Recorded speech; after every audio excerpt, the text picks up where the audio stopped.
Minister. Good morning, sir. This may be a slightly unconventional way to start a cross-examination, but I've told the Commissioner this already, and I'll tell you.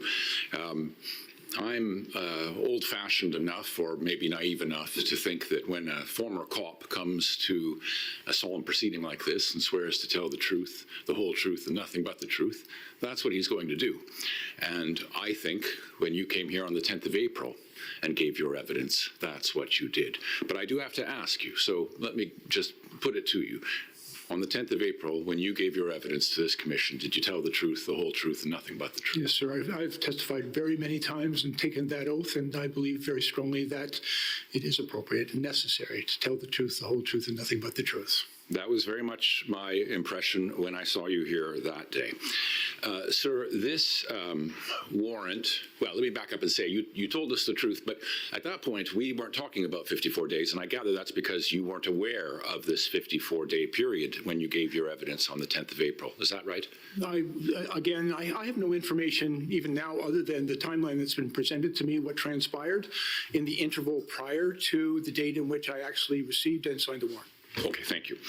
Now that you have since learned that there was this 54-day interval, do you know now why it took 54 days? No, not entirely. I followed some of the evidence that has been presented here, not exhaustively because I'm busy, but I followed it and gained some understanding of some conversations that I was not aware of at the time that took place.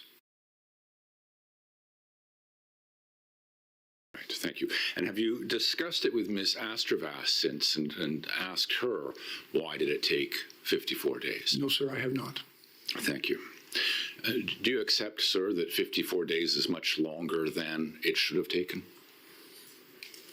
I understand the concern with the interval of time that's been identified. Again, as I've testified, I have no information about what transpired during that time that could have caused that length of interval, other than the testimony I've been made aware of here. So I think you're saying that you can't accept that it was too long. No, again, my expectation would have been if there were concerns with respect to the interval first of all, if I may, I expect that there is a certain amount of due diligence that takes place between the agency, the deputy minister, and my office. I believe that in every case takes place. If there had been any concern with the length of the interval, my expectation would have been that either the agency head, the director of CSIS, or the deputy minister or my chief would have brought that to my attention, and none of them did. Yes, no, I've heard your evidence on that. I appreciate that point. There is concern outside in the rest of the world. I think it's fair to say that 54 days is awfully long. And of course, you've heard now, you didn't know at the time, but you've heard now that even the affiant was prepared to tell the federal court that that was unusual. So what I'm asking you is, knowing what you know now, can you accept that 54 days was longer than it should have been? And again, I have no basis to come to that determination because I don't have all the information about what was transpiring during that interval. I accept that the affiant was concerned. I understand the concern the affiant would have. I've been an affiant myself, but at the same time, again, I think this hearing will determine whether or not there was any justification for the interval that took place. Based on my limited knowledge of it, I'm aware of it. My expectation always is that these things be dealt with all due diligence, but as promptly as necessary. Yes, there absolutely has to be the due diligence, and you know that very well. You've explained that you've done many of these before. It needs to be done promptly, and the reason for that is that every day that goes by where the intelligence agency thinks it needs these powers but doesn't have them is a day where, lacking those powers, it cannot advance its investigation. It may be losing opportunities to gather evidence. And so that's why it needs to be done promptly. Do you agree with me that far, sir? Well, again, my expectation, if I may, sir, would be if the CSIS had that concern, the deputy director would have communicated that to me. I guess what I'm suggesting, sir, is that there's always that concern with any warrant, whether the director tells you in a particular case or not. again, my expectation is if that concern existed, that the deputy director would have, or excuse me, the director of CSIS would have communicated that to me, and he did not. I see. You explained that while you didn't know about this particular warrant application and the target of the warrant application until what I'll call day 54, you had previous discussions with the director about the target of the warrant application, right?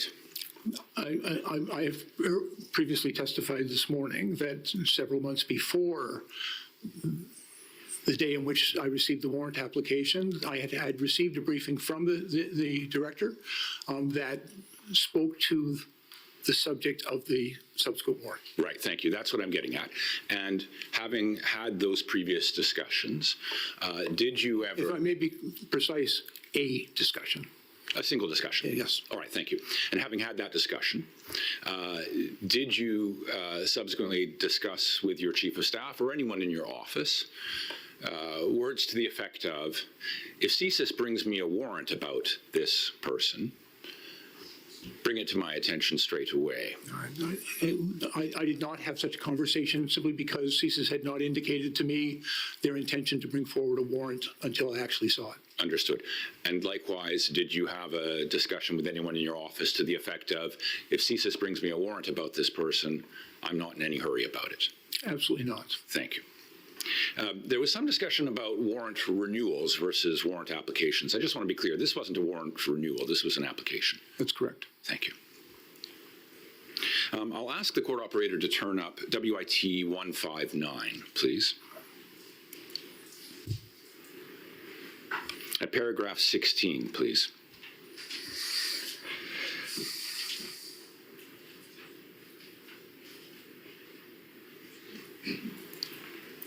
Thank you.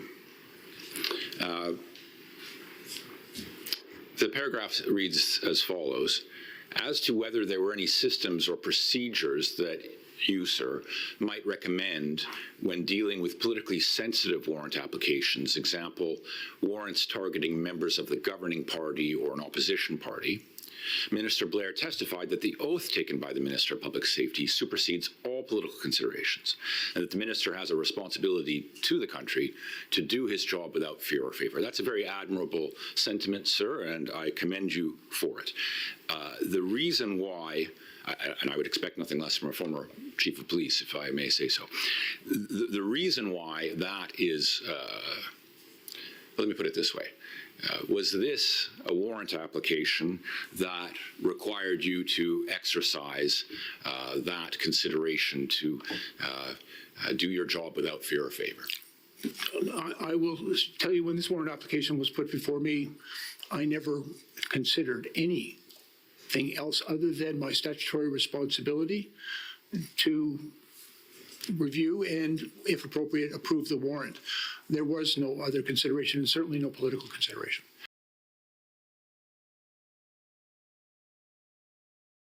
No, I understand that, and I heard you say that this morning. But your evidence here is that there was some discussion of politically sensitive warrant applications and what the obligations of a minister are where dealing with politically sensitive warrant applications. And what I'm suggesting, sir, is that in your evidence behind closed doors about this, you weren't discussing it in the abstract. This actually was relevant to the warrant that we're talking about, because this was a politically sensitive warrant application. Sir, I might suggest that your characterization is not correct. A particular question was put to me with respect to what was characterized as a politically sensitive warrant, and I tried to make very clear that my oath as the minister responsible under the Act to approve those warrants superseded any political consideration. And so whether or not a warrant might be considered politically sensitive is not, in my opinion, a relevant consideration. The only consideration is the law and my statutory requirement to fulfill my obligations under the law. Yes, yes. And I'm asking, in short, was this a politically sensitive warrant application? Well, I think we're getting into subject matter of the warrant, and we would object to that question on national security grounds. Well, Commissioner, this is the evidence that this witness has already adopted, so I'd like to ask you to rule on that objection. I think you're going too far, and Thank you. we'll write down the question And if need be, I will follow up on the question. Thank you. Sir, on the issue of the various intelligence products concerning my client, Mr. Chong, I appreciate that you didn't see them and you have various explanations for why you didn't see them. Do you agree that you ought to have seen them? Frankly, I have not. I don't believe I provided various explanations. I simply said I didn't receive them, and I think that's been corroborated by the testimony of others. So, to be clear, I just did not receive them. And secondly, as I've said also in testimony, I would have liked to have known that information. I would be concerned about any threat against any Canadian, including my colleagues, members of Parliament, and I was not made aware of this information. I'm not suggesting that I would have directed CSIS to do anything else other than the things that it did, but I would have certainly asked questions about what steps were being taken to ensure the safety of anyone who was being targeted for political interference. I think you told Ms. Dan this morning that you'd never seen an issues management note. They were not shared with me. I mean, that sort of document. I'm not talking about the particular issues management note concerning my client. I think what you told Ms. Dan is that you had never seen any issues management. I don't recall ever having one of those issues management documents, as it's been entitled, it was ever presented to me. CSIS's evidence previously in this commission has been that it was sending on average 2 to 3 a week. I don't know that they were all addressed to you, sir, just to be clear, but that's quite a volume. So I take it then that there may be other intelligence products that went in the form of an IMU that were addressed to you, but that you never saw. And again, the document that was shared with me today wasn't addressed to me. And The IMU is addressed to you, sir. I believe it indicates that but on the email list that was provided and I was questioned about, I didn't recognize any of those addresses. No, I appreciate that it didn't go to your email address. Thank you. But no, I understand that. But it says for distribution to the Minister of Public Safety, and that was you at the time. And as I have testified, that information did not get to me and was not But shared. I understand that. And what I'm saying is that if you've never even seen an IMU before, goodness knows how many other things you were meant to see that you haven't seen. Well, And again, I absolutely understand and accept that that the director of CSIS intended that I see it. Unfortunately, the steps that would have actually allowed that to happen did not take place. You have explained in your evidence, and you said again this morning, that upon learning the story in the Globe and Mail and that there may have been things that didn't get to you, you asked your officials in your office at the time to look into this and figure out what happened. And they concluded that these materials hadn't got to you. Sir, the evidence that we've all heard from Ms. Estravis is that that was down to a failure by the department. As you know, Mr. Stewart, the Deputy Minister, sees it differently. There's a disagreement about that. What I want to suggest to you, sir, is this. You were the Minister of Public Safety and you were responsible for that department, yes? Yes. You were also responsible, of course, for your own office. Yes. And as Minister of Public Safety, you also have responsibility for the service, right? Yes.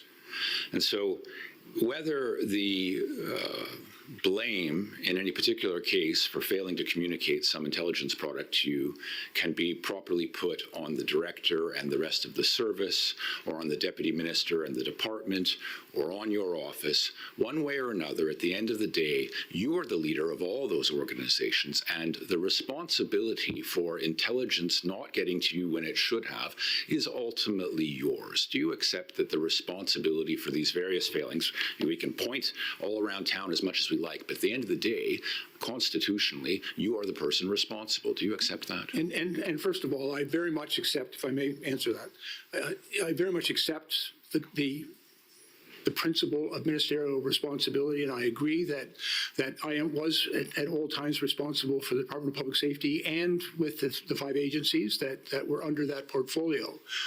It was, unfortunately, impossible to know information that we were not receiving from them until it subsequently became public, that information existed and had not been shared. The responsibility that you reference is to fix that, and steps were taken following the pandemic and when it became known that that information was not reaching the minister's office, that steps were taken to ensure that that took place. I believe that's been the testimony that corroborates that. And so I believe the exercise of that ministerial responsibility, if information is not reaching its intended target, then it needed to be fixed. All I can also testify to is that information, notwithstanding, it may have been the intention of CSIS to get it to the minister's office, they were not able to make that happen, and it did not get to us. Thank you, Commissioner. Those are my questions. Thank you. Thank you.